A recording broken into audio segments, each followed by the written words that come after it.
Sixth verse of the Tao Te Ching. The spirit that never dies is called the mysterious feminine. Although she becomes the whole universe, her immaculate purity is never lost. Although she assumes countless forms, her true identity remains intact.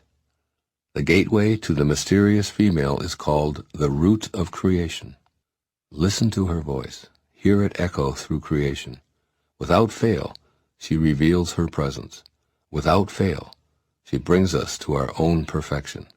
Although it is invisible, it endures. It will never end. Living creatively.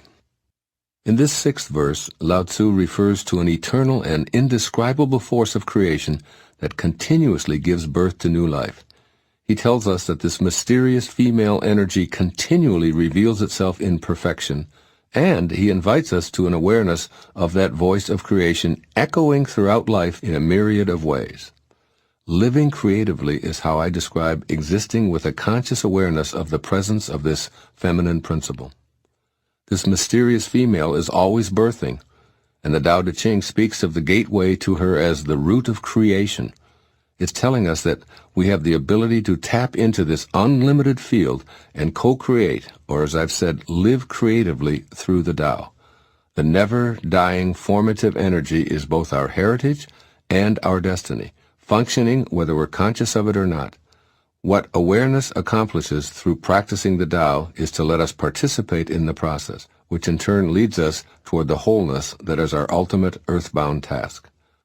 Although his writings are almost 3,000 years old, Lao Tzu is offering 21st century advice here with a message that's as timeless and never-ending as the Tao itself. Words may change, but be assured that the feminine energy can and will bring you to your own perfection. If you choose to be aware of the inherent creativity that resonates deep within you, where the invisible Tao sings the loudest, you'll assist the birthing of new ideas, new accomplishments, new projects, and new ways of understanding your life. In Deng Ming Dao's 365 Tao daily meditations, the divine feminine energy is equated with the sound of birds soaring and gliding over a vast landscape. Quote, "You can feel this in your life. Events will take on a perfect momentum, a glorious cadence. You can feel it in your body. The energy will rise up in you in a thrilling crescendo, setting your very nerves aglow. You can feel it in your spirit. You will enter a state of such perfect grace that you will resound over the landscape of reality like an ephemeral bird song. When Tao comes to you in this way, ride it for all that you are worth. Don't interfere. Don't stop. Don't try to direct it. Let it flow and follow it as long as the song lasts. Follow.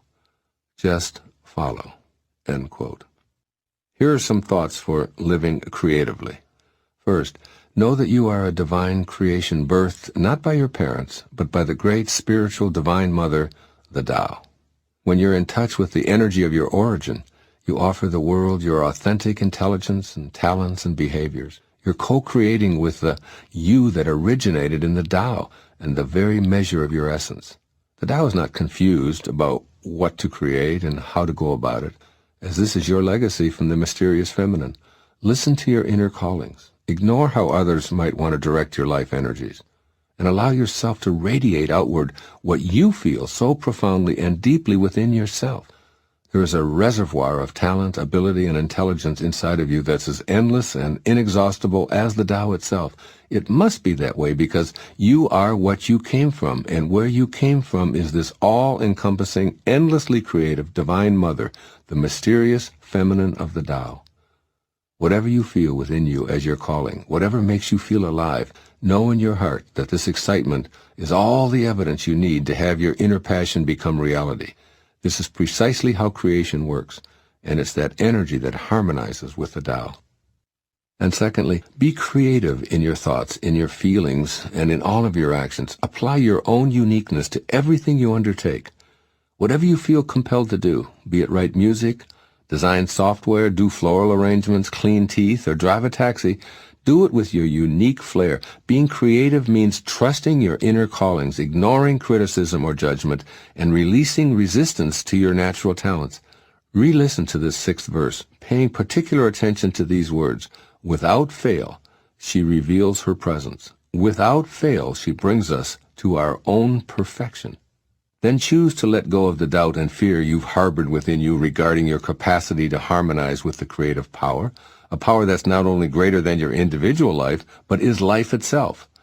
As the great 14th century Sufi poet Hafiz reminds all of us, quote, "Just sit there right now. Don't do a thing. Just rest. For your separation from God, from love, is the hardest work in this world." Unquote. When you reconnect to your Divine Mother, you'll be living creatively. You will, in fact, be living the Tao. Do the Tao now. Today, notice babies and small children. Look for the mysterious feminine nature in little boys and girls who haven't yet become so attuned to cultural and societal demands that their true selves are hidden. Can you see some whose inherent nature is intact? Notice what seems to be their natural character or their gift from the Tao. Then try to recall yourself as a child, when the natural, Tao-given self was unaware of the ego self, the time before you believed that acquisitions or power were important. Who were you? Who are you now? Yes, today, spend a few moments with a young child and contemplate his or her connection to the Tao and how it unfolds perfectly, without any interference.